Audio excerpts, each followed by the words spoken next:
is Green Mountain Mornings, and you are listening on 100.3 FM AM 1490. I'm your host, Olga Peters. It's 10 minutes past the top of the hour, and I have on the phone with me Melanie Winters from the Reformer. Welcome, Melanie. Thank you. And I also have in the studio with me BCTV, and they are filming this segment of the show. Broadcast of Green Mountain Mornings tonight on BCTV is sponsored by Brattleboro Savings and Loan. So, Melanie. Yes. Do you have your power back on? We do. We have a tree across the driveway that my husband has to take care of, and then we lost power this morning, but we have the power back. It's very exciting over there in the Deerfield Valley this morning. Oh, yeah. I guess we got quite a rainstorm last night. Thunder. It was pounding down on the house, and I could hear the wind and everything. I didn't realize there was a tree falling down until my husband left me a note this morning. Oh, that's nice. That's always a fun thing to wake up to. Yeah. So tonight, looking ahead to tonight, is Chris Mays from the Reformer heading over to the select board meeting that's happening at 6:15? Yes, he will be there. And what do you think will be the most interesting conversation? We have the repeal of the anti-panhandling ordinance. I think that might be adopted tonight. Mm-hmm. And also amending the parking rate ordinance. Well, both of those issues has generated a lot of debate and conversation and actually controversy in town. The panhandling, I think they're at the stage now where it's just kind of a formality. They've already had all the discussion and, threatened with a lawsuit from the ACLU. Mm-hmm. And so I think they're just at the stage now where they just need to do the formal approval. The parking, I'm not sure the details of what they're going to be discussing, but that always generates a lot of talk in town. People are always complaining. They always seem to be complaining about parking. Well, there's not enough. It's too expensive. Yada yada. So that'll be interesting to see what happens there.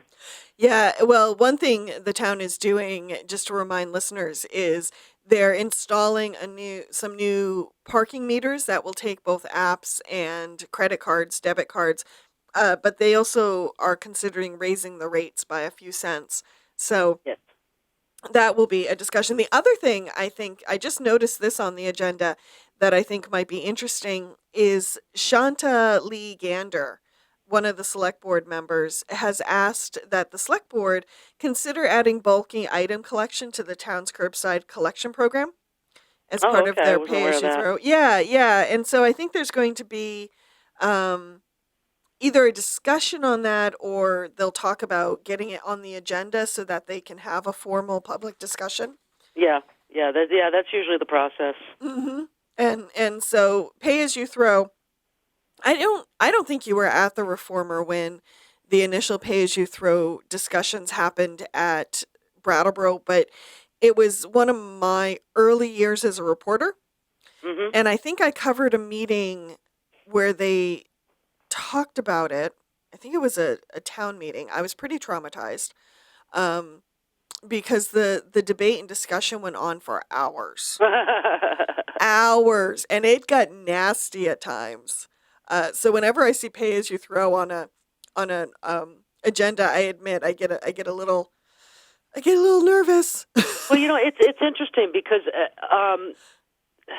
we have over here in Whitingham we have pay-as-you-throw. You have to buy a dump pass and punch card so that you get they punch the card for every bag you throw away. So you're paying I think somewhere between $1.50 and $1.75 per bag or something like that. And it's been really that way for encourages years. Recycling. Yeah. Because, the less stuff you put in there means the less you have to pay, and recycling is free. So it really encourages that. It does. And, those in Brattleboro with the curbside program are also, most people are pretty lucky is that they also have compost. Mm-hmm. So that reduces what goes in the pay-as-you-throw bags even more. Yeah, well, we have compost. It's on the other side of our garden. Yeah. Yeah, my family who lives in Whitingham, same thing. Yep. Melanie and I are going to head over to break, but we shall return momentarily, so don't touch that dial. Welcome back to Green Mountain Mornings on 100.3 FM, AM 1490, 20 minutes past the top of the hour. I am Olga Peters, your host, and my guest is Melanie Winters from The Reformer. Hey, Melanie. Hello. Now, Bob Audette, one of the reporters at The Reformer, just released a piece on Adam Gibb and the former owner of Cultural Intrigue and a building on Frost Place, who is now living in Ecuador. And he was saying that Amazon was behind his company's, is demise the right word? Yeah, I think that would be. He's saying that the fee structure that Amazon has set up is just extremely cost prohibitive.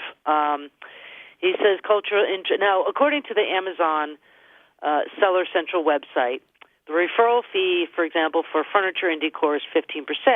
But now Geb is saying that Culture Intrigue was paying between 45 and 47% of its profits on items sold through Amazon because of labeling requirements, shipping, and storage fees. I don't know. I mean, we don't really have any way of verifying that. That's his claim. Okay. Maybe it's true. I don't know. I think the entire town of Brattleboro is a little suspicious of claims that he's making. I mean, he owes a lot of money. He left not just the town but the country to Ecuador. So take that with a grain of salt. Okay. No, but we also Bob also talked to an expert on retail sales and retail businesses. He writes for Forbes. Mm-hmm. And he was saying, Amazon is both good and bad for small businesses. In a lot of cases, Amazon actually opens up whole new markets for businesses. Okay. Like, for example, last year, merchandise sold by those third-party retailers exceeded sales by Amazon itself, as measured by the number of paid units sold for the first time. So, I mean, that part of Amazon's business is growing, and it's actually helping small businesses. Mm-hmm. So, I mean, but there's a lot of, with any colossal business like Amazon, there's going to be pros and cons. There's going to be cheerleaders and naysayers. So, and unfortunately, probably winners and losers as well. Yes. Yeah. I mean, just like, when on online retailing in general, really, the more brick-and-mortar stores really took a hit because of that. But the ones that have survived have learned how to market themselves, really appeal to the consumer in ways that online retailing can't. Mm-hmm. So the strong survive, I guess. The strong and the innovative will survive. Yeah. So apparently that was not Cultural Intrigue. Well, speaking of innovative, there's a new company going into, is it the Book Press, the old Book Press building? Yes. It's on at 21 O'Brien Drive. It used to make Twinkies. Oh, okay. That's right. And now it's making CBD oil. Yes, which has many, many health benefits. So we're going from junk food to, a health product. Derived from marijuana that usually makes people crave junk food. That's funny. The irony, right? Yes. But it sounds interesting. So this, if I understand it, is a two co-founders who wanted to establish a CBD type business in Vermont, and they looked at a number of communities, but they finally settled on Brattleboro. They had a lot of support from Brattleboro. The Brattleboro Development Credit Corporation and Brattleboro Savings and Loan really took them by the hand and guided them through the whole process and helped them get funding and just helped them tremendously in setting up their business here. Maybe they wanted Vermont to begin with because they wanted the Vermont brand. Vermont brand means quality. And especially when it comes to agricultural products. I mean, we're second to none when it comes to maple syrup. Right. And everybody knows Vermont is an agricultural state. So they wanted that brand. And the CBD market is really in its infancy. And I predict, tremendous growth in the future. And so this is great. We're going to be Brattleboro is going to be on the ground floor of this. And so everybody's really excited about this. Now, I don't remember if the article that we're referring to, I read it yesterday. Excuse me. Did they talk about the type of products? I mean, are they making salves? Are they making vitamins? Do you know what I mean? Yeah, let's see. It says, let me see if I can find it here.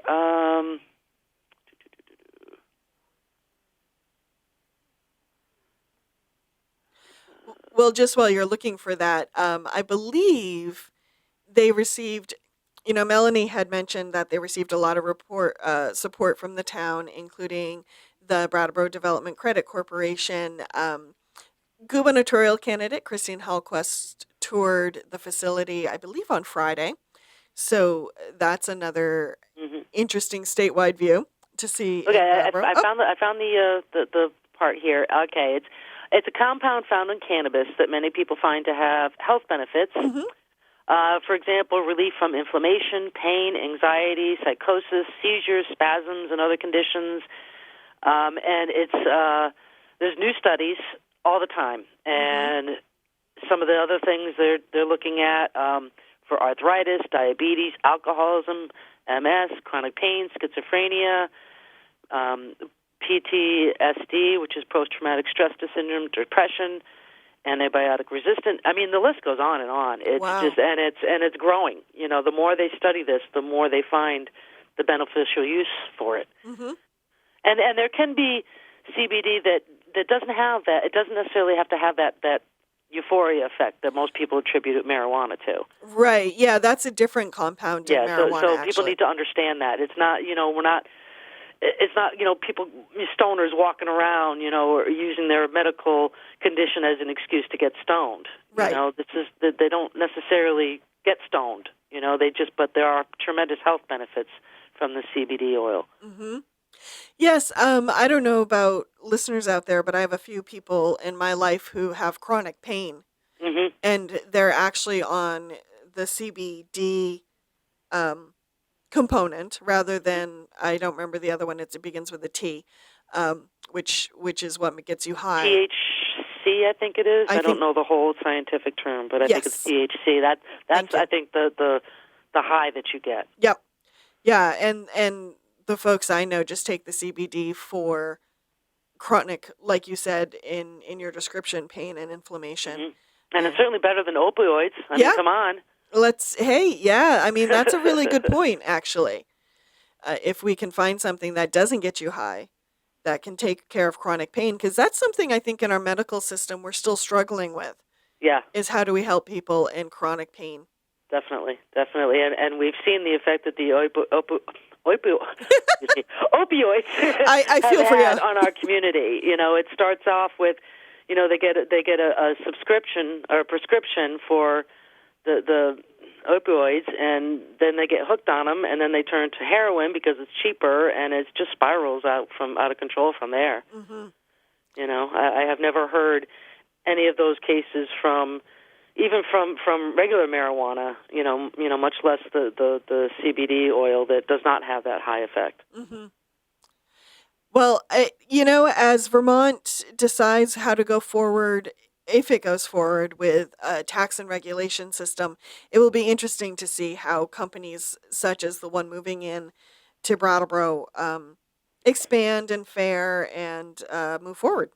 Well, it's exciting because, they're talking about, national and national markets for this.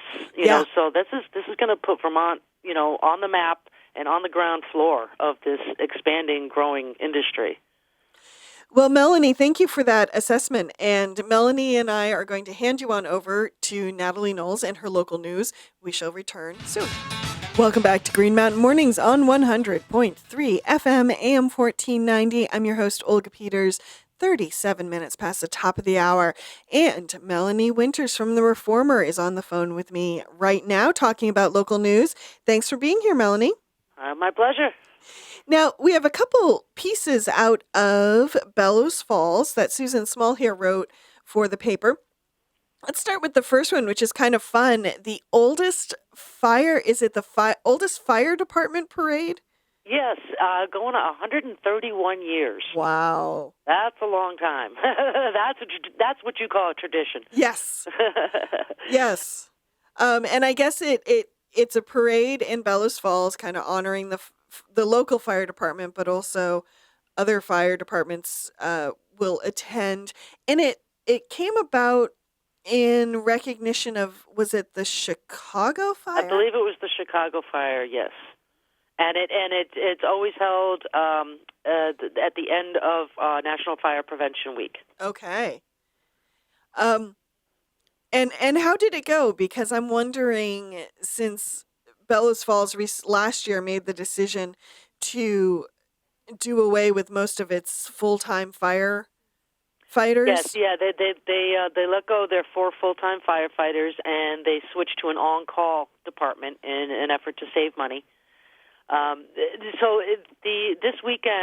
past weekend, the parade was also supplemented by a community barbecue. Oh, nice. That actually the Bellows Falls Village trustees put on. They put their own money into this. Mm-hmm.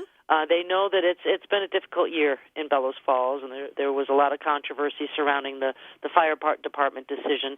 So they put on a community barbecue, and they helped fund it themselves. They were at the grill cooking and supplied the cake and everything, and it was a beautiful day for it. Mm-hmm. So yeah, it was a great day. They're hoping to make it annual. Good. The barbecue so along we'll with see, the parade. But apparently, from what I hear, the barbecue was so popular and so well attended, they actually ran out of food. That's a good problem to have. Yes, it is. Not if you're the one that doesn't get the food, of course. Yeah. But yeah, they had. For the parade, they had 15 different communities send fire trucks. Some from as far away as Weston and Proctorville. But they also had local departments, Westminster, Saxons River, Rockingham, and, of course, Bellows Falls. And they give out awards for the best apparatus, the oldest apparatus, and so forth. So it's really a nice community event, and the barbecue was a nice touch to add to it, too. Well, we'll have to try to get to the barbecue next year. Well, the cake, I'm looking at the cake. There's a picture in the paper of the cake. There's 2 cakes, actually, and they look delicious. Yeah, they did look really big, huge good. sheet cake, you know? Yeah, yum. Just what you want at a barbecue. Everybody loves cake. And another story out of Bellows Falls has to do with upgrades to the wastewater treatment plant and the village of the town of North Westminster? Yes. Bellows Falls took out a bond issue recently for upgrades to their sewage treatment plant, and that prompted 2 25% rate hikes in the past year. Wow. And now Westminster, I guess they were having trouble getting some of the Westminster Fire District, number 5 Fire District. They came to the trustees asking if they could get a break on their sewage bill. I guess, for one thing, they're having trouble getting their residents to pay the bill. Oh, so it's not just their firehouse's sewer bill. It's a district. People who live in that district pay the fire district, and then the fire district pays Bellows Falls. Well, I guess the fire district was having trouble getting some of their residents to pay. The people are falling on hard times or whatever, and they can't keep up with all their bills. So the folks in Westminster, now the pipes, the Westminster, this section, it pipes its sewage to the treatment plant. And now the folks in Westminster are saying that the pump station does not, the pump station that went through the renovation does not affect North Westminster. It has nothing to do with how their sewage goes into the system. Gotcha. So they're saying, well, we don't use this system in the way, in that way, so why should we pay for those upgrades? Mm-hmm. And and they were also asking for the Bellows Falls to take over the billing of North Westminster residents rather than the current system of billing the fire district because of what I said, that they were having trouble getting some of their people to pay their bills. They pretty much got rebuffed on both of those points. Okay. Now, Bellows Falls is saying they don't have the legal teeth to take legal action against North Westminster residents. They're not part of their district. They're not, they're not part of the Bellows Falls trustees. They're not under their control or whatever. Right. So, they have no recourse to force payment on that. Interesting. Whereas the Westminster, the fire district, can put liens on people's properties or homes to get them to pay their bills. Bellows Falls can't do that. So that was one thing.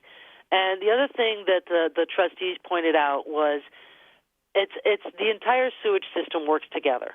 Mm-hmm. It's not just the pump station. The entire system works together, and to start separating out different pumps from different sections of the service area just wouldn't work. They're saying it. They say it all works together. It's all part of the system. So, that was an interesting point, I thought. Mm-hmm. So they are going to be taking another look at the agreement between the fire district and the village of Bellows Falls, so that may be another future discussion. But these two particular points, it doesn't look like the fire district is going to get any leeway from the trustees on that. And Melanie, I don't know if you know the answer to this, but I'm a little curious, and maybe this is me just not understanding how Westminster as a whole town works, but it seems to me odd to me that a fire department or a fire district would be dealing with these type of fees to begin with. Wouldn't it just be the town offices? I don't know honestly, I don't know the history of how fire districts got set up, because some towns do have those fire districts, and I'm not sure of the legalities of how all that got set up. Okay. But that is not unique to Westminster or Bellows Falls. Okay. There are other municipalities that have fire districts that are separate. They pay. It's kind of like Bellows Falls is its own village, but it's also part of Rockingham. Mm-hmm. It's kind of like that concept. Okay. Interesting. Thank you. I didn't realize that. So it'll be interesting once they revisit the agreement, the trustees and the district, to see what comes out of that. Yeah, apparently the agreement goes back to 1982, so perhaps it is time for an update. Just a little bit. And speaking of updates, of course, we have news about Vermont Yankee and North Star. Yes, not unexpected, but big news nonetheless. Mm-hmm. It's like the next step. The Nuclear Regulatory Commission approved the Vermont Yankee sale to North Star. And that's huge. That's huge. That's huge. Vernon is so excited. They're so thrilled. There was a stipulation, though. The commission required an extra $30 million to put towards a decommissioning fund, because of the concern is that the national government still doesn't have a nuclear waste repository. Right. And that's been an ongoing issue for decades now. Mm-hmm. And it doesn't look like it's going to get resolved anytime soon. So without that, there still is the issue of what to do with the nuclear waste, and that's going to require money to resolve that issue. Because it's for the time being, it's got to stay on site in those casks, those storage casks.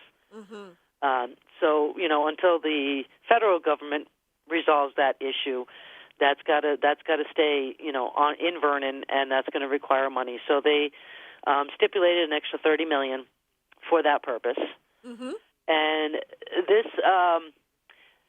basically clears the way for, I guess, the next decision is up to the Vermont Public Utility Commission to rule on the license transfer to North Star.